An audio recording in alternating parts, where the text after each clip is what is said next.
From Interior Alaska's most trusted news source, this is the Fbx Evening News.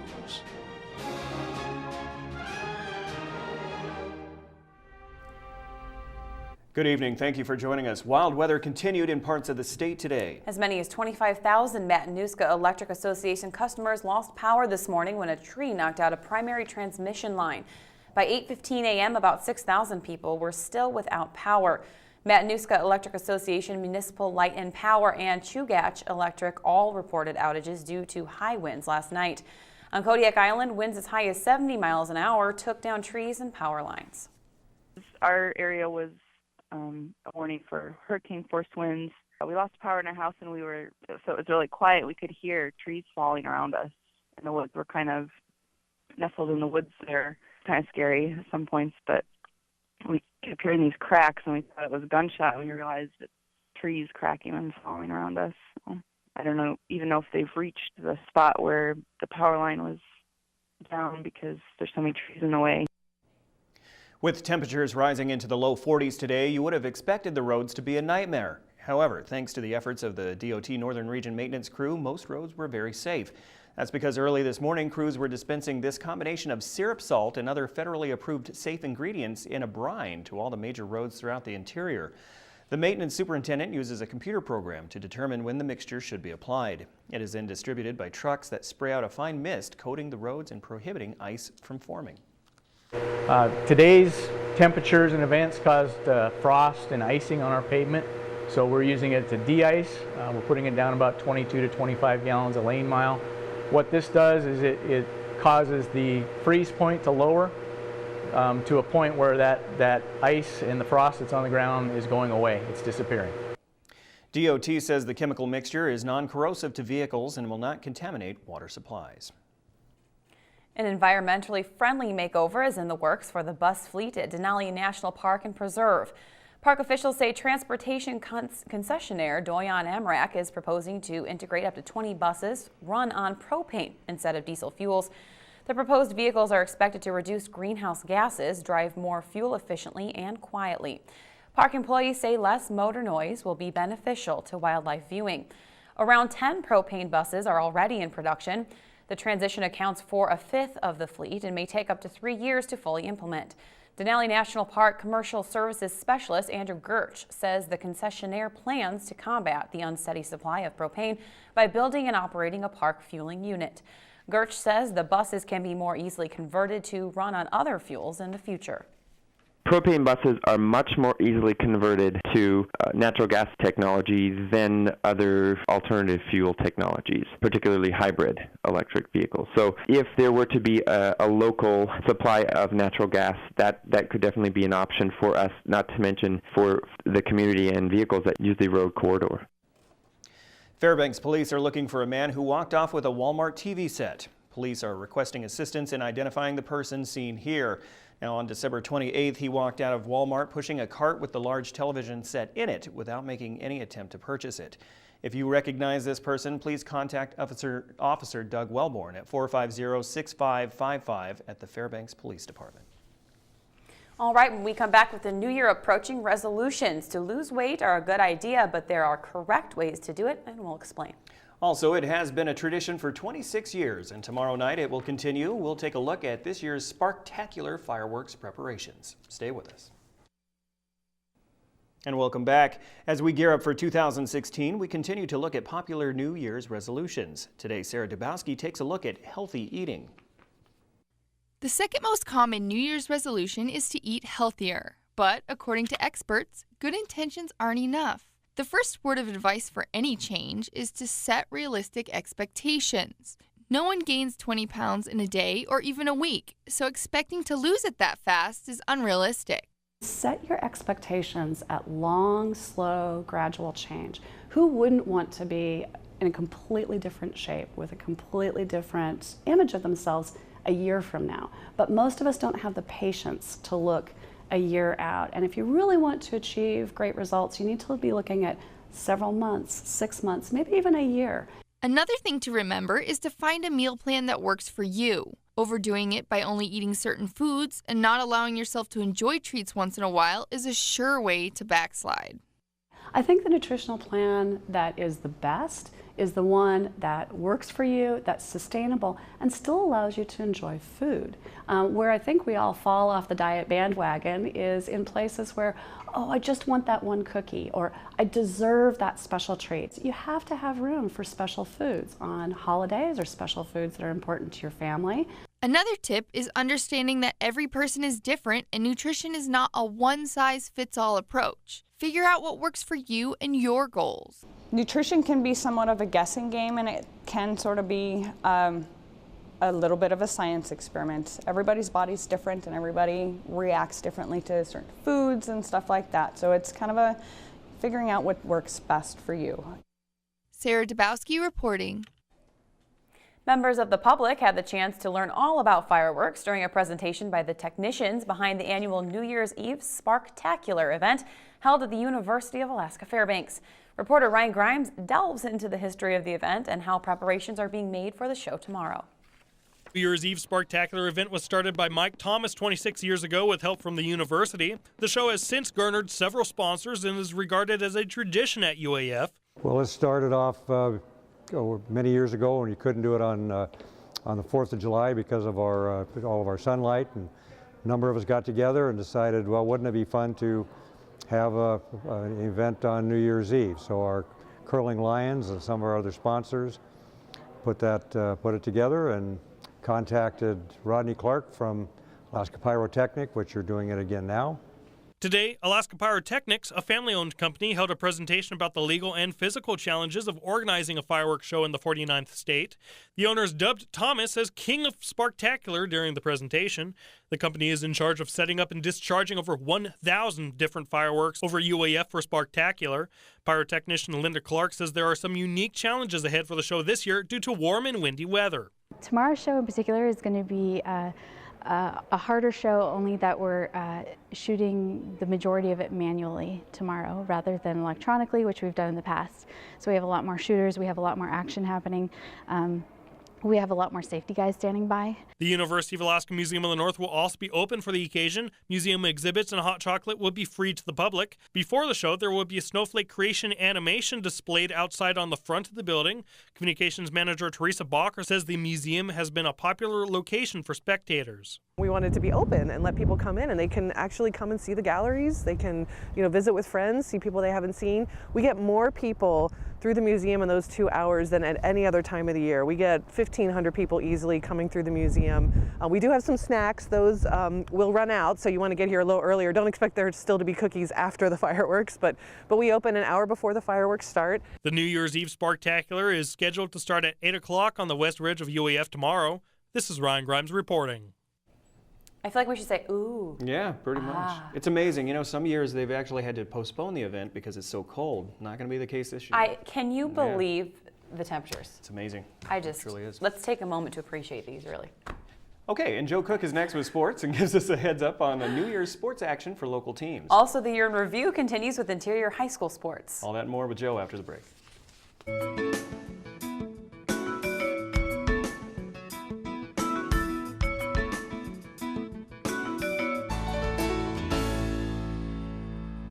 And welcome back Interior Alaska. Joe Cook here once again with your local Wednesday Sportscast. After a nice break, the Fairbanks Ice Dogs will hit the ice for games 8 and 9 of their 11-game road trip.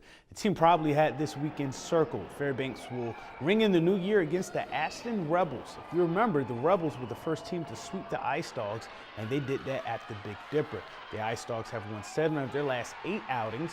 The Rebels, they have won 4 of their last 5. The Ice Dogs are tied for the NEHL lead with 49 points with Wichita Falls in the standings, and they also lead the Midwest Division. Fairbanks returns to the Big Dipper on January 15th. The UAF men's basketball team is off to their best start since 2002. They have an 8-2 record and they are ranked 9th in the West region. Coming out of the holiday break, the Nooks start the second half of their season on the road. This will be Alaska's first true road games. They will put their 4-game win streak on the line. Head coach McDurham will look for win 301 on New Year's Eve at St. Martin's. Saturday, UAF will travel to SPU to take on a hot Falcons team, winners of 9 straight, for their first game of 2016. At the end of 2 tournaments for 3 interior teams in the lower 48, one team will come back with a little hardware. The West Valley girls basketball team defeated Washington's Mount Si 49-25. They win 4th place in the Cactus Jam tournament in Phoenix. Ruthie Hebert scored 22 points to go along with 17 rebounds in the victory. Ellen Silva added 9 points. The Lathrop girls lost the 3rd place game 39-53 to Issaquah High School, also of Washington. Abby Steffen had 12 points and 3 steals for Lathrop. And at the Surf and Slam tournament in San Diego, the Lathrop boys, they lost the 4th place game against Oregon Sprague High School, 47-63. Gabriel Howard and Derek Life both had 9 points for the Mutes. In K-High at the Clark Cochran Christmas Classic, the Hutchinson boys, they fall to Metlakatla 65-48 in the 7th place game. Now we recap some of the big stories and moments from the year that was in high school athletics for the interior. In 2015, 2 Lathrop coaches said goodbye. Milo Griffin retired as the boys basketball coach in June. Griffin coached at Lathrop for 28 seasons and only missed out on the state tournament 3 times. His best finish was state runner-up in 1999. Too many people have evaluated my success by not winning state. I think I went beyond winning state. When you help a kid turn his life around, you've done more than winning state. Rusty Ham, the Malamutes head football coach, also retired. In his last season, he was named Rail Belt Conference Coach of the Year. In just 4 seasons, Ham turned the Lathrop program around, helping guide the Mutes to a Rail Belt title, 3 straight Dog Bowl victories, and a state playoff semifinal appearance. In June, the West Valley girls soccer team made it to the state final against South Anchorage. Even though the MAC champions lost 5-1, they were the first interior team to make it to the final since the 1 through 4A divisions were made. The girls basketball team ran the table in the regular season but lost their only game to Diamond in the state final after numerous injuries during the state tournament. Star forward Ruthie Hebert had a 51-point game in January against rival Lathrop and in November signed early to Oregon University. The Wolfpack hockey team was also a state runner-up. They rallied before losing to Diamond 4-3. It was the first state final appearance since 2000 for the Pack, and they were the first interior team to make it to the final since 2009. In March, we witnessed the end of a dynasty. The Monroe Rams boys basketball team won 3 straight 3A boys titles, and on March 21st, they made their 4th straight state final appearance, but lost 50-40 to a talented Barrow Whaler team led by freshman standouts Kamaka Hepa and Travis Adams. In June, the Allison boys track team had the best finish in program history, finishing as the state runner-up in the 1 through 3A state meet, led by Antonio Griffith, Caleb Dunlap, Nick Brazier, and Cornelius Mingle Jr. I'm really surprised of how, athletes when I hear came out and did their best, tried their hardest. They've been working hard all season long, doing what we say. Very coachable athletes this year. It's been a great year for them, working on their strides, working on handoffs, working on hurdle drills, just doing what they can to improve to get to this level. In the 4A state track meet, led by Alaska's fastest man, Charles Sudduth, the West Valley 4x1 relay team of Joshua Cummings, Xavier Simon, Prince Cooks, and Sudduth set a new state record with a time of 43.47 seconds. Finally, on December 19th, sophomore wrestler Kaylee Folks of North Pole became the first girls state wrestling champion in school history. She went 4-1 at the first ever 1 through 4A girls state tournament and defeated Homer's Jadzia Martin 5-1 to claim the 106-pound state title and a Patriots milestone. And after a bizarre week of upsets in the NFL, we have the Week 16 Pro Football Challenge winner. This week's winner is Chuck EC. Congrats, Chuck. You get a large 1-topping pizza from Pizza Hut. Wilson made 12 out of 16 picks. Chuck made 12 out of 16 picks right to get the win. 1 week remains in the Pro Football Challenge, and a Honda generator, courtesy of Outpost Alaska, is the grand prize. Here are the current standings, and it's really close. Scott is the leader with 155 points. New England Pats Fan 89 is second with 154. Arctic Fireman has 153, and Maximus has 152 for 4th place. 4 others are tied for 5th with 151 points. Now you have extra time to get in your picks. All of Week 17's games are on Sunday. And that's it for sports tonight. Mike Schultz is next with weather, and we'll catch you next time. Hello, everyone. Welcome back. Mike Schultz with you once again talking about the weather, and we are a record breaker today. We set a record for the highest temperature ever on this date, 45 degrees, 10 degrees more than the record that was originally set. Amazing as this weather just continues. And we're looking at warm temperatures to continue, and the winds have finally died down after howling up to close to 70 miles an hour down the Delta Junction area. And as you heard earlier, Anchorage got hit pretty hard too. They had almost a 90-mile-an-hour wind, which is a Category 2 hurricane, but things are calming down now, finally. We'll talk more about the weather in just a little bit. Our photograph tonight, this was sent by Billy Mitchell, who lives in Toke, and a pink sunset. As you can obviously see, lots of pink.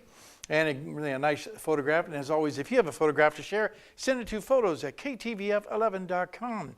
Your numbers today, there's the asterisk indicating the record high. The overnight low last night, 18 above.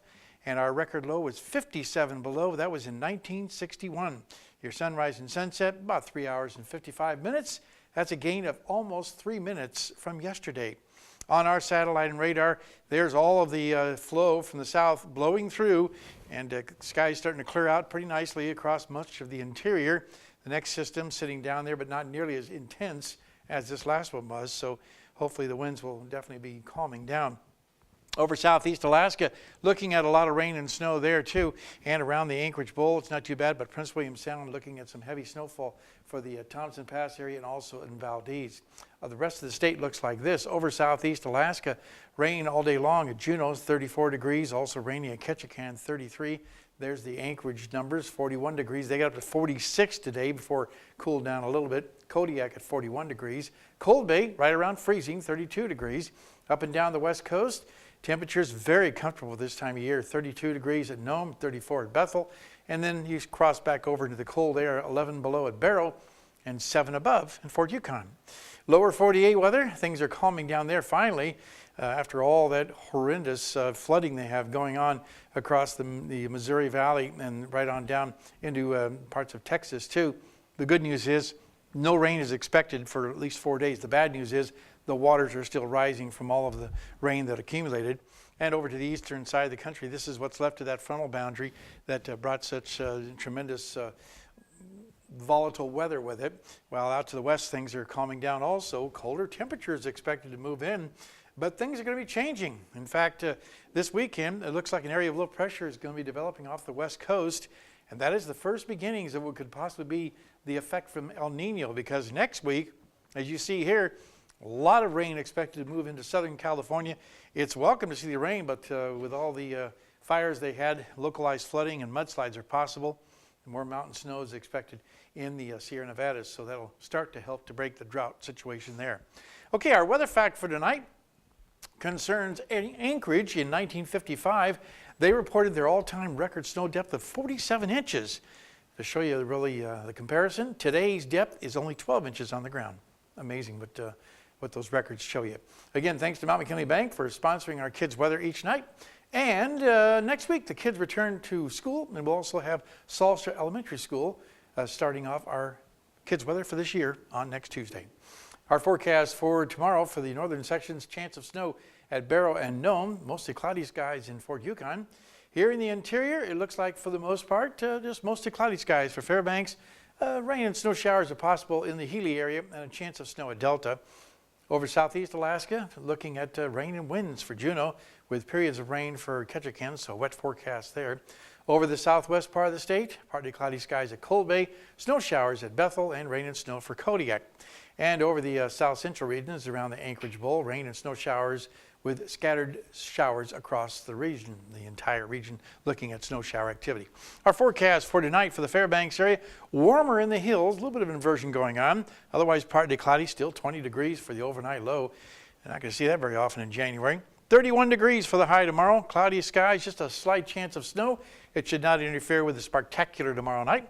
And for Friday, again, looking at a chance of a little snow shower activity with the rest of the 5-day period. And again, very, very mild temperatures. Overnight lows also very warm. As you can see, only in the teens above. Normally you'd be looking at 4 below for the average overnight low. So I know we did a report on the Sparktacular, but we just want to remind everybody what time it starts. 8 o'clock. 8 o'clock. Very good. So plenty of time. And there's also going to be fireworks display and Christmas and Ice at midnight. Oh, at midnight. So on the true turn you of can the get new kids year. and get them fireworks out. Yeah. Okay. Sounds good. It's going to be a fun time tomorrow. I can't believe it's going to be that warm. Yeah, really. All right. Thank you, Mike. That will wrap up this edition of the Fairbanks Evening News. We are glad you could join us. Well, tonight on NBC Nightly News, as we said earlier, the death toll has risen to 20 as the rivers in Missouri continue to rise. That's up next. You can join us here 6 days a week at 6 and 11 or online anytime at webcenter11.com. All right. From all of us here at the News Center, we hope you have a good night. Good night.